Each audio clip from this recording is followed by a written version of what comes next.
I don't look at this to look for the shortcuts, but to look for the unlocks, that for me have been sort of beneath the surface.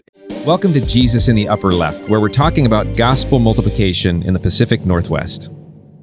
Welcome in again to Jesus in the Upper Left. We are talking about things that are relevant to ministry and leading and serving in churches that are hopefully reaching and multiplying people in the Pacific Northwest. And this is Gabe and I. Again, my name's Tim, and we're really excited to introduce you to a guest today. And we've invited her in because the last couple of weeks we've been talking about what it means to be a man and handle our masculinity in a world that is all twisted up inside about what that means and how that can possibly maybe even be a good thing. And so we're looking to scripture and we're talking to people and ourselves and trying to get our minds wrapped around what it means to be men after God's heart and to be healthy and to lead others into that as well.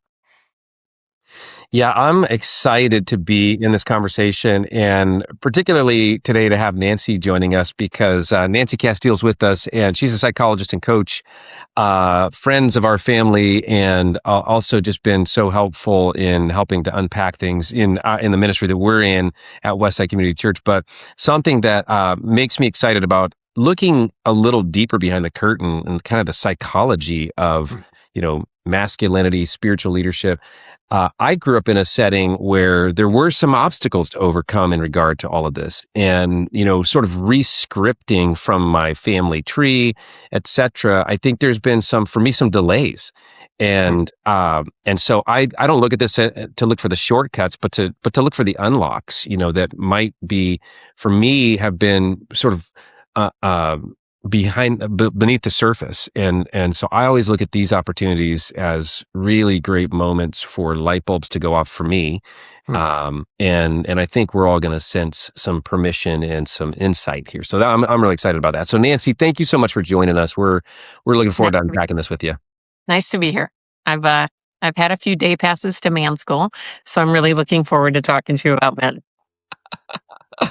So we get to learn today. That's what's going to happen. That's good.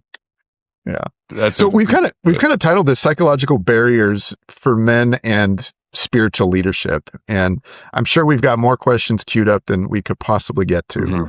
But we're just going to dive in and see how many we get covered. Yeah, let's kick this off with one about psychological perspective on what, Nancy, do you think are the most common internal barriers you see men facing when it comes to leadership or responsibility? Because it's a big topic, it's a big issue in our world right now. It is. And by your recommendation, I've been listening to the Nancy Piercy book on masculinity, which has been really good. And just thinking about working with men of varying ages. So, and in thinking about our society, it's fascinating when you think about the internal barriers to leadership. And I would think, and I'll pass this like a little bit over to you guys, just in terms of, it would seem like feelings of unworthiness, or just, am I qualified, or what's happened in my past, and have I had some past failures that might make it where I'm not set up to lead. And all of those things, they can be male or female, but I think especially in our society, they are huge because they're cornerstone, your self-worth, feeling like you have something to say that people will want to listen to, etc. Those things are all foundational to even stepping into a leadership role. First thing that comes to mind when you say that is that feelings of unworthiness and what flashed in my mind was that I experienced so many potential leaders and leaders that they kind of go in opposite directions. Like some stay out of leadership because they feel unworthy, so they never even consider themselves as an option to volunteer for something or to lead something. And so they just stay way off, let's just say, the playing field. They don't even come on. And then others jump on, take the reins, so to speak, but then wrestle internally with feelings of unworthiness, and it just clogs everything up, and it squirts out in the sideways where it's abusive or it's unhealthy or Right. it's hidden forever and never addressed. That's just what come to mind immediately. Right. Well, and when you think about, um, I think about in my visits to man school, I have a real appreciation uh, for the plight of men in our society. Because again, you know, and we're not even talking about how how boys are raised by fathers, because that's a totally different that I think you guys are addressing in a different podcast. But just the idea of being super present in raising young men. Mm. But if you look at just men are allowed when they're little to have the whole range of emotion societally until they get to a certain point of maturation. And then and I'm not saying this is right by any stretch of the imagination, but then it's just been historic, where it's then like we're not going to feel anymore. We're Hmm. emotions, they can be deadly, they because they they are not predictable. They they don't have you.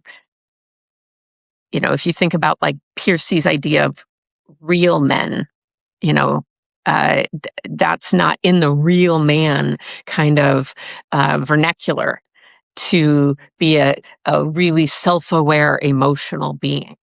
Um, and so there's a point in which boys are like, okay, now we're not going to cry anymore. Hmm. Now we're going to be tough. Now we're going to hold it together. And and then and then you move into things like, so it's all those internal, like society is sort of saying, oh, turn off the internal normalcy of Hmm. the whole emotional range. Does that make any sense? Yeah. Yeah. Way too much, right? um, yeah.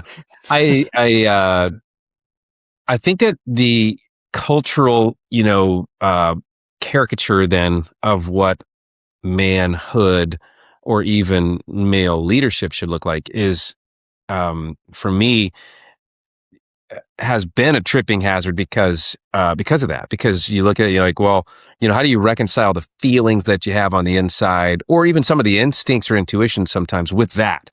And that could be a barrier. It certainly has been for me. I'll put it that way. It's been a barrier for me to step up to lead sometimes because in the self-reflecting moments, maybe you're comparing, going like, well, wow, what's wrong what's different about me? And then regulating back to try not to, just to be totally transparent, to try not to be such a weirdo. And then realizing that actually is what kind of short circuited your spiritual leadership, was you were regulating yourself. Well, Uh, it's interesting too, because Gabe, if you think about um, men, when they are uncomfortable with whatever emotional state they're in, women naturally, like so naturally, because we have such high levels of oxytocin, which is the bonding chemical, we are sitting down with a girlfriend, or we're sitting, we're like going, oh my gosh, I've been feeling this way, blah, blah, blah, blah. Men almost do the opposite a Mm. lot of times. Whether that's a natural thing, or if it's a societally driven thing, or a familially driven thing, because, we were raised by people that were raised by people even earlier. And this whole like feelings based or emotional, like renaissance of men is relatively new. So we end up having guys that get into that space but don't share it, don't talk about it, don't realize how normal what you're feeling is, and that it may not have any validity. it may just be rooted in a lack of confidence in the moment, or some trigger back to a past, like, less than successful Mhm. event. Mhm. And so you almost get neutered into, I'm not going to go, I got to hide that. Mhm. I'm not going to go, I'm not going to put myself out there and say it to everybody, and, or God forbid, like, shed a tear, or just go like, oh my gosh, this really is bothering me, Yeah. that kind of thing. So, That's um, or even have the skill or the language to be able to get it out. Like yeah, that's I right. I when you first said that I laughed because I went back to my wife Abby and I have done just really a lot of very expensive, wonderful counseling together, and it's saved our marriage. It's made it wonderful. I'm a huge fan of it. I tell everybody as much as I can. But when we started, and we were starting out of a place of like really struggling, and she had put up with me quite a bit. We ended up in a counselor's office together. A couple months in, he says. Ask me a question about what I'm feeling and what words I have to express. And I said, well, I have, I can identify three feelings. And it was like sad, hungry, and tired. Like those are, no, angry was in there. So maybe I had four, but I mean, it was really like, and I was like, that was hard for me to actually name those things. And he goes, this literally happened. I'm not making this up. He goes, I really don't mean to offend you, but I have something that might be helpful. And he got up and he walked over to a filing cabinet, and he opened the filing cabinet, and he took out a piece of paper that had something like 200 or 300 feeling words on it. And he kind of gently walks it over to me and hands it to me. He goes, this is a feeling word list. And I took it and I looked at it and I went, oh, this is amazing.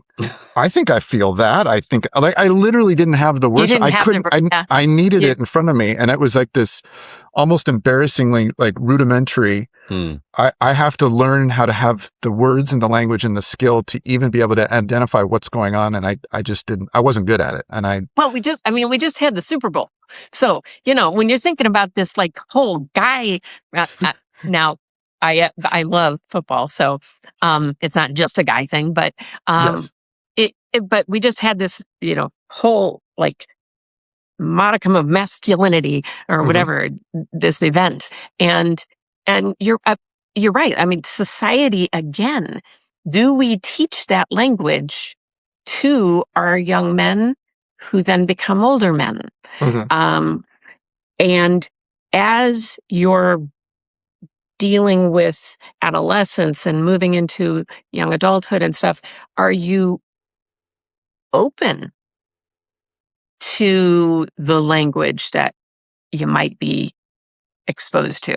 It, because there may not be opportunity, but there also may be a lack of, um, real solid willingness, because you got other stuff going on. You're trying to achieve. A lot of times, um, we move into, like, almost like a performance based, uh, like, whether it's in leadership or it's in anything, that I think guys get told over time that that their worth is going to be evaluated based on not just being or what they're thinking, but how they're performing. Hmm.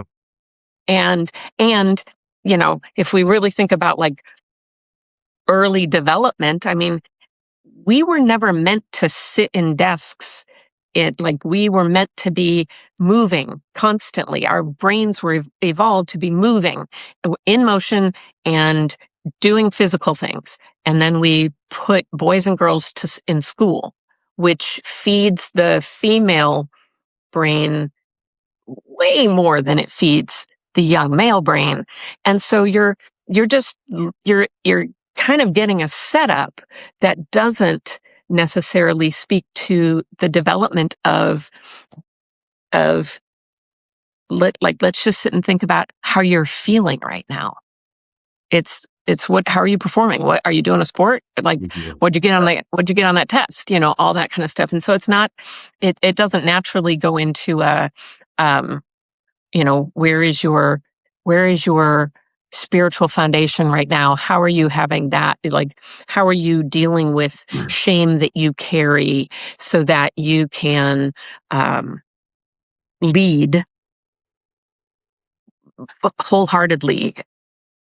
So how do you just thinking about that, like how do you perceive there's a significant generational shift. Like I look at my sons, 26, 24, 19, and their ability to articulate what they're feeling. Um, I mean, it might not be off the charts, but one of them probably is, kind of exceptional. But it's off the charts compared to where I was at their age, and Right. I think that's a generational shift that both men and women are engaged in how they're feeling and how to express that. Certainly more than I was in my 20s. Sure. What do you see in that? What's healthy and good, say for even for leadership and for ministry, and maybe what's not? Wow. Um,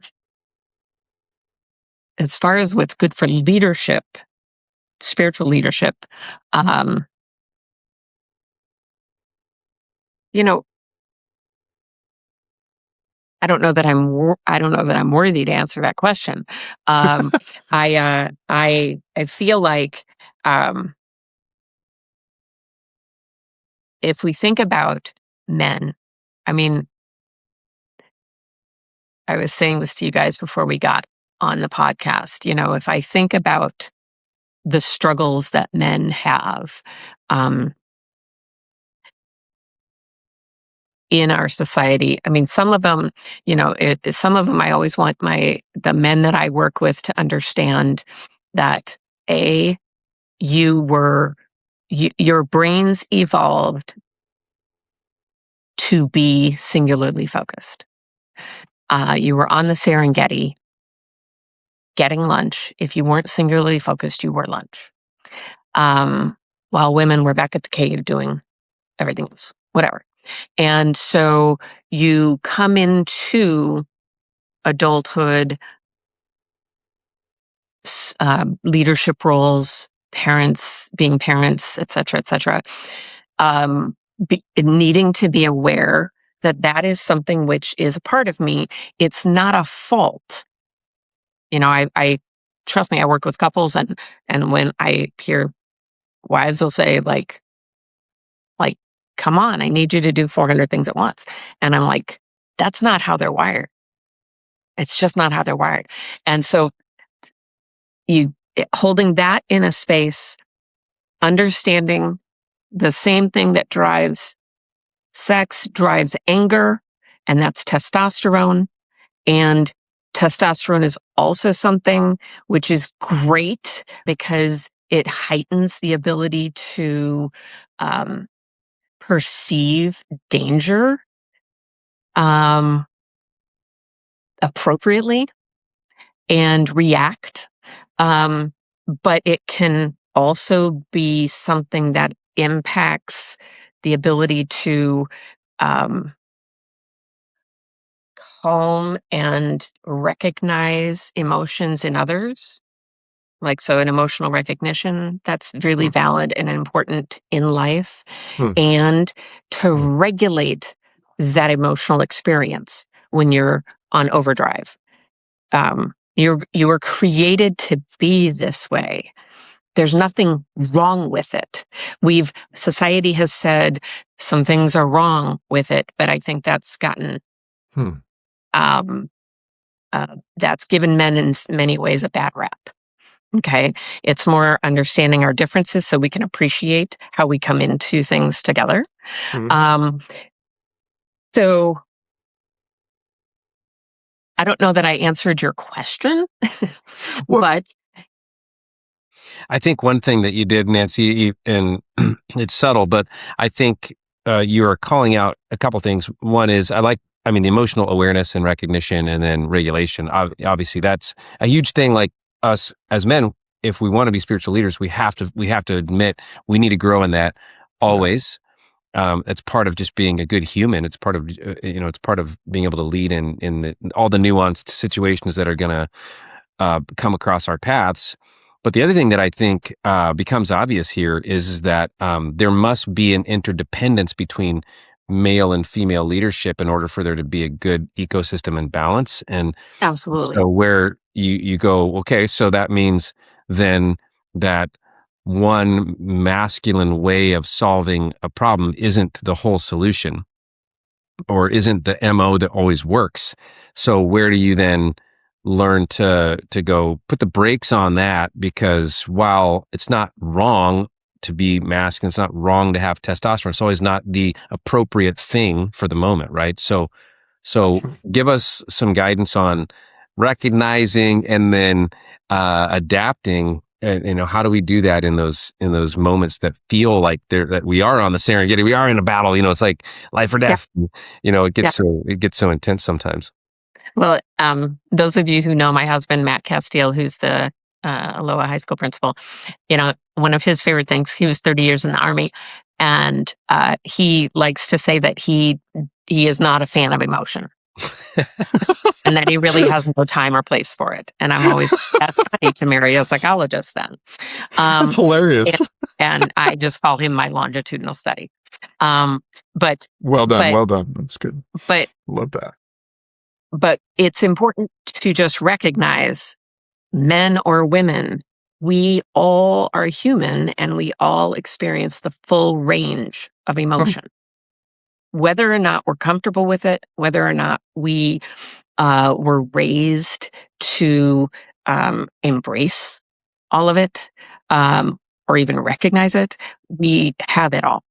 And so when we get uncomfortable, can you take the time to um, do some dissection or to do some investigation as to what's being hit inside of me right now?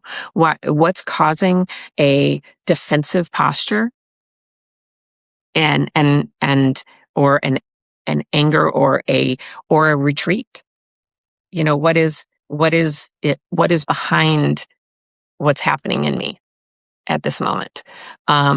It is taking time, so if we think again about the singular focus, it's taking time out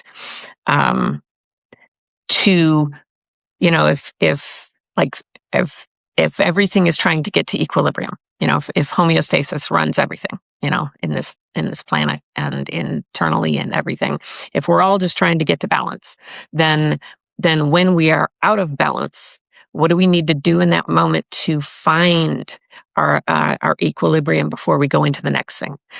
Before we decide if we can take on a leadership role, before we evaluate ourselves, before we yell at our kids, before we, how do we find space so that we can um,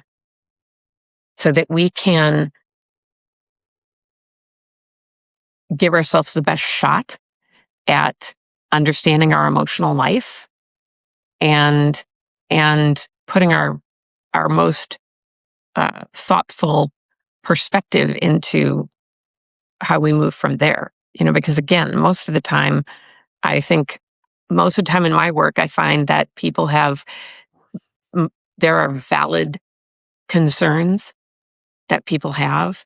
Oftentimes they have far more universality than people realize. They kind of think it's just them, or why am I not getting this? Or, why is he not seeing me? Why is she not seeing me? That kind of stuff, or understanding me. And so finding a way to give yourself space to recognize what's at the root of what's going on inside of you, and almost doing like a litmus test of like, is this accurate? And if it's not accurate, or if you're not sure, then do you have spaces? We think about, at West Side, we talk about Jesus, community, and mission, and those mountains. And I think about like, okay, so find your community so that you have some place or someone to go to, or something where you have people in your life that you can go, what do you think about this? Like, am I off base here? And getting perspective, especially from other men. And I guess having the confidence to know, having the awareness first, and then That's confidence to know that you're not going to be alone. that's the word that, as you're talking, keeps coming to mind is awareness. When you describe that, like making space, taking a moment, taking a beat to find out what you're what you're feeling, what's going on, or like you described before you transition from one thing to another thing, that being male brain being more singular focused, and how to transition to the next thing is gaining that awareness is so, like, we just kind of, I'll just speak for myself. Like, I felt for so long, I just like rolled right over that and didn't take space for it. And like you Yeah. said, outside pressure was accomplish, performance, get something done. So I'm not going to take a beat and question, like, what am I feeling if it's going to slow me down to get to the next thing getting done. Right. And so counterproductive and so unfruitful for relationships and for yourself too, right? Like, it's, Yeah. so that awareness is what was coming to mind as you were describing that. Yeah. And taking a moment for yourself, which, Yeah. um, you know, and that again is universal. That's not just Right. for Yeah. men, it can be for women too. But I think there is a piece, with what I see a lot of times is there's a piece where, um, if you're a stay-at-home mom, I mean, even if you're not a stay-at-home mom, I mean, you're working, but there can be this need to really recognize that both of you, male and female, need to take space um, to just understand yourself, to have a breather, um, that that because society does place a lot of expectations, especially if you are, um, in a leadership role. If you're in a leadership role, you got there for a reason, um, and it's like a self-perpetuating reason, because if you got there, it's because you're probably good at something, and good at leading, and therefore that all those things you're juggling don't ever get to be less, they just get to be more. People continue to expect more, and your need to continue to perform at a high level goes up. But if you don't take time to go, wow, where's my humanity in all of this? Because all of that whole range of emotion is there.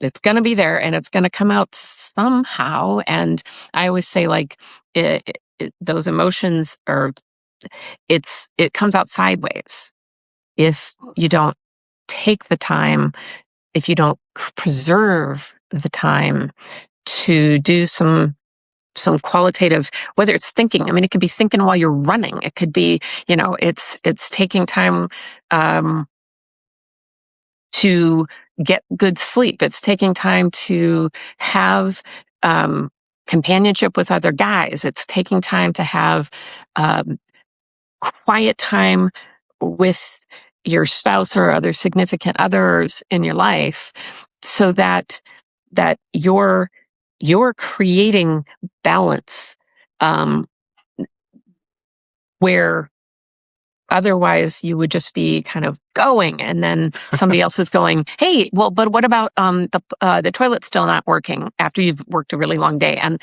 can you stop at the store and get this, and can if you don't find a way to go, hey, I'd need a few minutes, just a few minutes.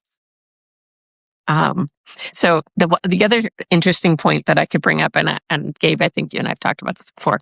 So I was at a conference years ago, where Michael Gurian, who's a phenomenal speaker, he was talking. He had two PET scans up on the screen, talking to about 3,000 people, and he's like, one of the brains was all blue, just this beautiful shade of blue. The other brain was yellow and red and pink and all these different colors. It was just this collage of different colors. And he said, these are the male and female brain at rest. Okay. And our brains don't go to rest when we go to sleep. Our brains go to rest at various points in our day because our brains are doing a lot of work when we're sleeping. So we do actually need those time periods. And the male brain is the one that's all blue. And what it's doing in that period of rest, nothing. Nada. I'm going to have to replay just this part for my wife, just this part, because I want her to hear that from what the female brain is doing is so much activity at rest. Yeah. So, you think about, he, of course, Michael Gurian had everybody, and like, cause it's all adults and they're all male and female and they all have relationships and all this kind of stuff. And so they're just uproarious. And he said, so let's think about going home at night. We've both worked a full day and you walk in the door and what happens is a guy, and it's the old adage of like a guy with a clicker just clicking through channels. The female, the wife going, "Hi, how was your day? What happened with you today? Oh, I had this happen, blah, blah, blah." And then getting upset if there's no reciprocity in that moment, when what you got to realize is that space, if you say, "Hey, I know you're going to need a few minutes because you got no activity going on. Okay, you need a break." So you can take that time. That doesn't mean like 4 hours of time. That means like 20 minutes. Okay. But it's 20 minutes of allowing our brains to do what they naturally do. So maybe I'm calling a friend, or if I'm needing to talk or whatever, I'm doing it somewhere else, or I'm saving it, or I'm writing stuff down that I want to talk to you about, cause that's enough to make Matt Castile want to walk right back out the door. Cause I can go, I can talk with the best of them. And so, but I've got to appreciate that those happen throughout the day. So understand that as a male in a role of leadership, your brain is no different than everybody else's brain. So find your space, create your space so that you can come into the next thing. Yeah. Successful. So good. That's so good. That's really helpful. I don't know who to give credit to this to, but somebody, when my boys were really young, said, "Hey, just so you know, when your boys get into puberty and into adolescence and young adulthood, when you try to connect with them and you ask them, 'Hey, what's going on? What are you thinking about?' and they say nothing, believe them." And it was so helpful because I, as a dad, wanting to connect and know them and hear from them and engage with them, and I catch them at these moments and I'd be like, "Hey, what are you thinking about?" I'm like, "Nothing." And I played that over and over in my head. It's like, okay, I'm going to give them space to be there and nothing, because somebody wise told me, believe them when they say nothing. And then I was like, I wonder what that was like for me. I wonder if I was even aware of that, or if I had space to say no, like nothing. Well, you could ask your wife. I will. I'm going to ask her. I'm writing that down. Because again, because it's not like it's not still there for you. I mean, right. And really honoring that in each other. So it's also not, it's also for men who are in spiritual leadership, to recognize, when you have a line of female congregants that might, want to talk your ear off, that you just recognize that there's a different need. There's a different mode of operation in that moment. And it's no less valid, no more valid, than a more focused, concentrated way. And I'm not trying to throw women under the bus. I mean, but we are the more verbal sex. Well, and I think that is so helpful to go, this is how you're created. This is how you're wired. This is who you are. It's so helpful to gain that awareness and understand. You dropped a word quite a while ago that I didn't want to leave untouched. Shame. and that's such a it's such a familiar word. It's such an in a lot of good ways engaged word in our culture now, whether in healthy ways or accurately or inaccurately. But how does shame like specifically affect a guy's willingness to step into leadership, to lead, and then to do that in a healthy way? Well, I mean, and I will not even remotely pretend that I am more expert at saying this than you guys would be. But I can give you a couple thoughts. Great. It feels like it seems like that um,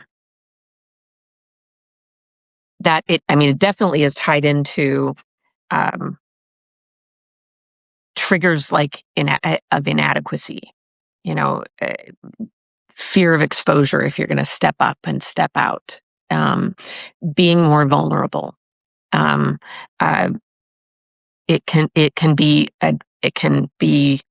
the lead in to defensive behaviors, um, like whether those defensive behaviors are like withdrawal, perfectionism, aggression. Um, and again, I have to wonder if um, the shame that men can hold.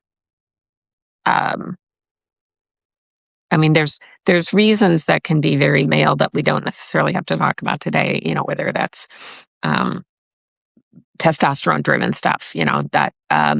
But but it's also just the fact that those little bouts of shame don't necessarily get talked about or recognized early on in life, or so that whereas again, I think women, it gets talked about pretty openly. Um, Not always, obviously, there's always outliers, but I think that's when you find that whether it's dads or coaches or spiritual leaders or anybody can then move themselves into being more performance based, because I can also keep you at bay. We can look at, does that make sense? We don't get too close into the things that I kind of go, oh my God, do you know what I was thinking about this week? Oh yeah. And knowing that we have an amazing brain that has the ability to think about anything and everything. Thankfully, we have the ability to not have all of that become public. But some people are better at that than others. But I see in men maybe a little bit more tendency to carry shame about those private thoughts. And that's just in my work. I mean, obviously, and I'm just one person, so I'm not trying to make an overarching judgment on men, but I feel like and again, does that go back to how, just think about like the Marlboro Man, or just how we've been expecting men to be. Because, we have that ability, if we talk about emotional regulation, we talk about those kinds of things that are all internal, but then we have where we have where we live, we have the culture we live in, we have, the relationships that we've had and have. All those things are impacting how we deal with things internally. And so have you had the ability to understand that what you think doesn't have to come out to the public, or doesn't have to be like, I'm not bad or wrong, you know, I mean, obviously it can move to that in unhealthy situations, but, or if we obsess about certain things, but What's like one thing you would recommend to maybe a younger leader who's in that place that you just described of wrestling with internal thoughts? internal ideas, thoughts and doubt and reflection, doubt. Yeah. all of that. Oh my gosh, to definitely listen to more podcasts like this. I mean, to get into groups with other leaders, whether that's a one-on-one or 1-on-5, that kind of thing. I mean, that where you can build relationship enough to know that you're really normal Mm, and yeah. you're that there's that that again that your humanity isn't something that should preclude your ability to be an extraordinarily effective spiritual guide. I mean, build your foundation. Obviously, if you're a spiritual leader, I'm going to assume that you've already built your foundation in Christ, Mm. and that you're you're rooted in those truths. And then making sure that you have obviously your relationship with the Lord, but you also have relationships with other people that got to put in Yeah. your path Yeah. in order to relieve tension, to open the pressure valve, to realize you're not alone in whatever doubt you have. Well, that's resisting the inclination to isolate, which Yeah. is what you're kind of 100%. describing is like I'm struggling with this, so I'm gonna retreat and keep it to myself, and which and sadly we see too much of that tipping over and leaders becoming disqualified or making really poor decisions or abusing somebody else, and then they're not able to lead anymore because they've disqualified themselves. And so to resist the isolation and actually find safe, trusted peers. Yeah, absolutely. And Hmm. again, I can't say enough, giving yourself time Hmm. to work some of this stuff out with yourself, because if you're just racing from one thing to the next, and then you go home and it's just and then you like rinse and repeat and all of that, then you're setting yourself up to have a much larger emotional Yeah. experience is likely not going to be effective if you don't open the pressure valve and get a chance to whether it's get some exercise, do some talking. It's probably all of the above, all of those things. Make sure you're eating well, you're taking care of the body too. I think I've heard a couple of themes running through our Yeah. conversation, Nancy, and I'm not surprised knowing you, but in a way, some of these were a little bit of a surprise for this podcast and this topic. But for sure, community, you've mentioned, a dozen times one way or another just in the last few minutes, and how important that is. And I love that. And well, that's part of the heartbeat of this podcast and of the work we do with Multiply PDX and Jesus in the Upper Left is that we realize that we are better together, and so to lean in seems to be what you're saying is an impulse of male spiritual leadership needs that impulse to lean in Yeah. because otherwise we sort of self-destruct. And then the other thing I love that you're pointing out is giving ourselves the grace to spend some of our energy on our own health and development, which maybe I think that's also not just a male thing for sure. I know plenty of females would be like, yeah, that's a struggle for us too. But maybe just leadership in general, like that's a big piece to the puzzle is Right. self leadership. Well, yeah, because the more you, like I said, the more you do things well, the more things will be asked of you. Yeah, And and it's not like you're going to all of a sudden go, okay, and I'll do those and I'll kind of suck at them. yeah, No, you're going to continue to want to do things better and better and better. yeah. Well, Nancy, thank you so much for sharing your insights with us. We're on a journey as a community, and we really want to understand how do we as a city see God multiply more and more gospel communities and churches and bring health. And so we just appreciate you speaking into the masculinity and spiritual leadership topic today. Awesome to have you with us. Yeah, it's been great. Thanks so much for joining us for this episode of Jesus in the Upper Left. We want to ask you a quick favor. Would you please subscribe so you don't miss a single episode, and share with those that are in your life that might benefit from the content. Hit the notifications button, rate and review, of course, and then head on over to upperleftshow.com where you can find bonus content, opportunities to connect with those around the city that are doing similar work as you, resources to help you, and just a way to connect to the community. We hope to see you again next time.